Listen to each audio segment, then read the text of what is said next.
Do you feel the vibes?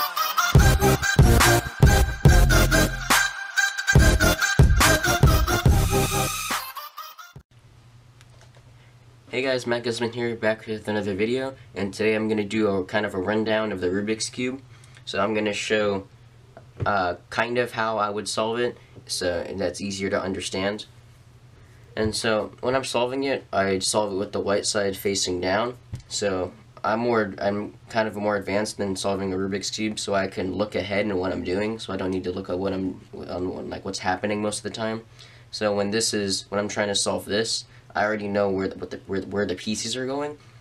So I'm going to just be showing it with the white side facing up.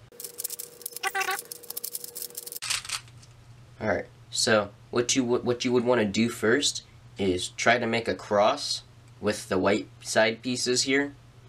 And so we want to match it up with the middles. The middle colors never move. So this would always stay in that same place. This always stays in the same place. Even if you turn it like this, it's always going to be white, red, yellow. If you move it, it's always going to be white, red, and blue. So, yeah, white, red, and blue. And when you're trying to solve it, you want to keep the colors the same. So if you're matching this up with red, you want to try to find the red piece. So there's that red piece. You move it down and you align it with there.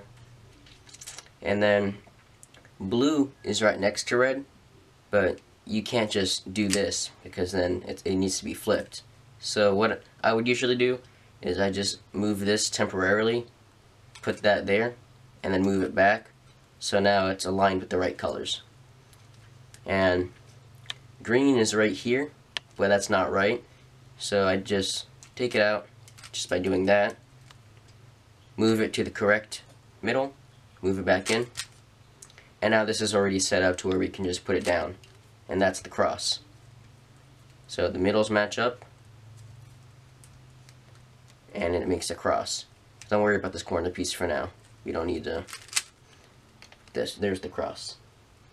So then what I do is, usually I do F2L, which means first two layers.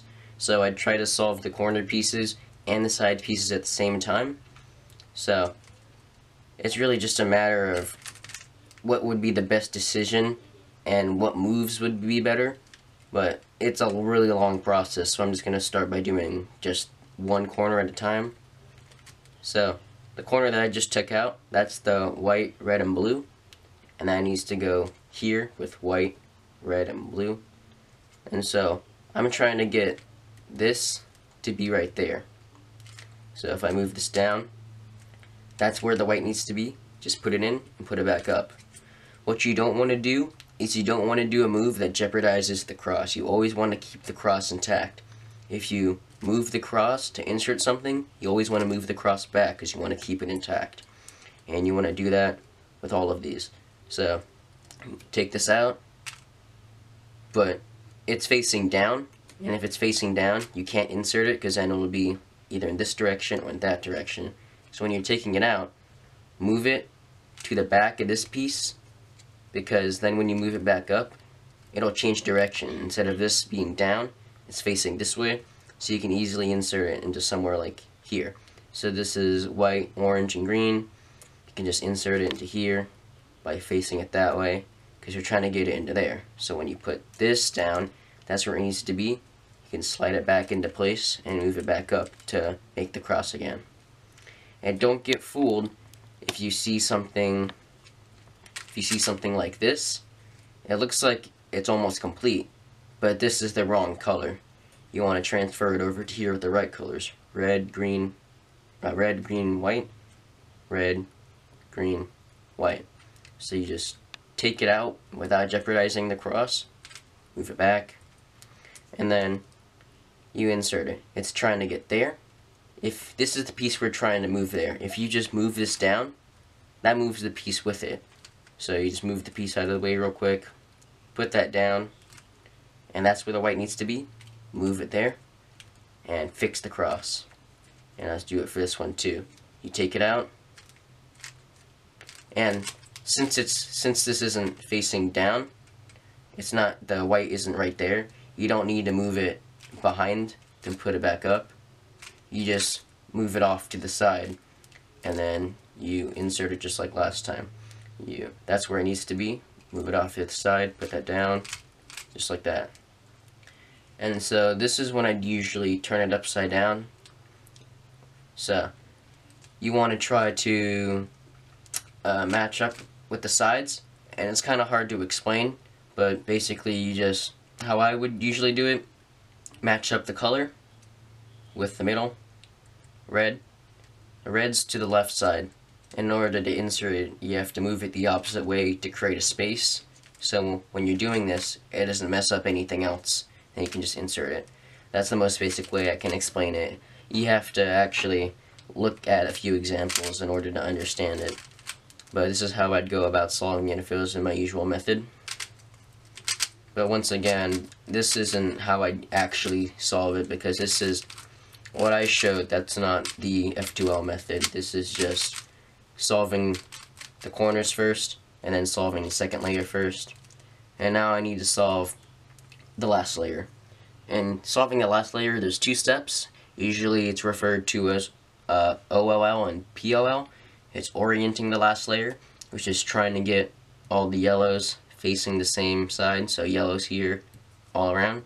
And then POL stands for permeating last layer, and that's when you're trying to get all the side colors to match up with the middle colors. So I'll explain that in a second. So there's a bunch of algorithms you need to memorize in order to do this step. The easiest ones would be to either look for a hook, or you'd want to look for a bar. So here's a bar right here, and here's another variant of the bar, but it's still the same. There's the middle color, there's the bar, and there's the hook. And this is just an extra piece. It's still a hook. If you take those pieces out, the hook's still there. And so how I learned it is there's two algorithms. For the hook, this is what I learned.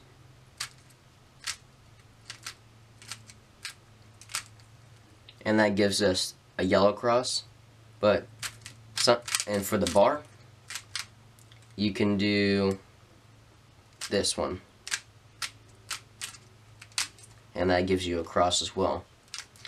And for the cross, you want to make sure it is a cross, and then look at the yellow pieces on the side.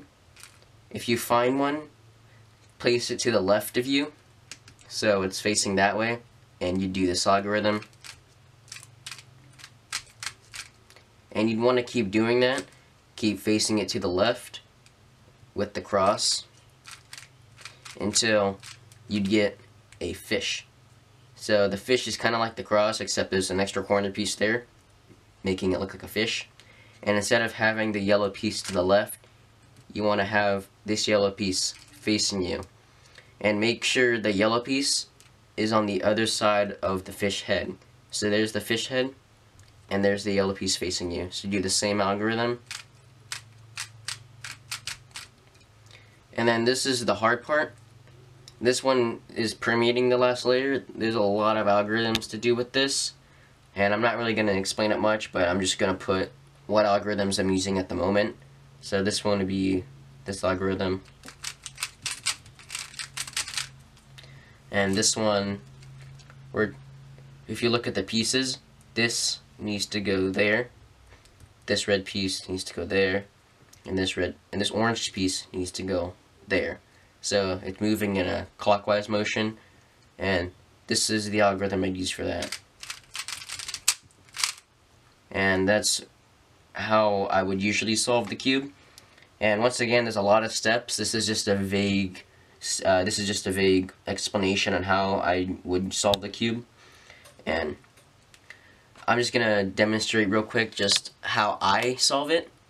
So I'm gonna do a version of how I usually solve it using F2L and OLL POL, and it's actually an advanced method called CFOP, and it stands for C, which is cross, F, which is F2L, O, which is OLL, and P is POL. So I'd usually solve it with the white on the bottom, and I'd solve it like this, there's the cross. I got that done. There's the bar, which is F2L. F2L stands for first two layers, so I'm trying to get that with the first two layers.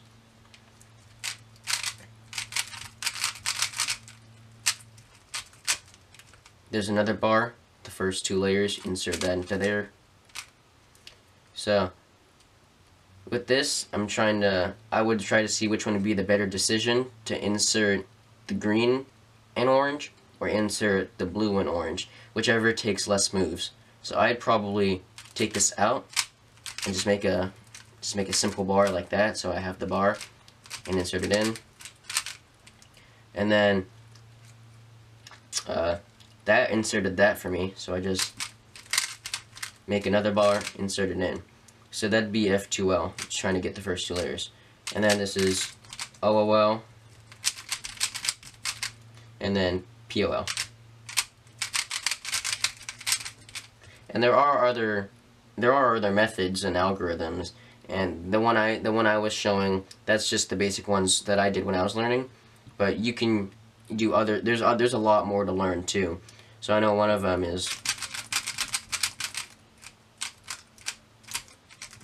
this one. Kind of swaps these pieces around. It's like this needs to go there. This needs to go there. Yeah, there's a lot of algorithms for each OOL and POL, and so that's the advanced method of CFOP that I would use.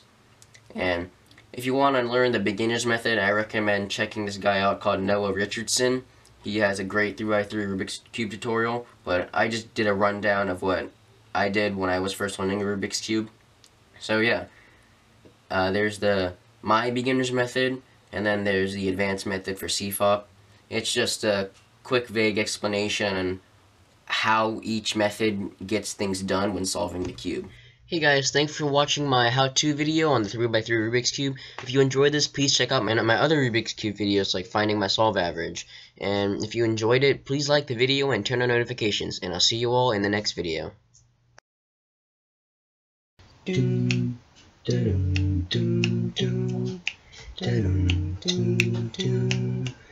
Ba-na-na-na-na-na-na.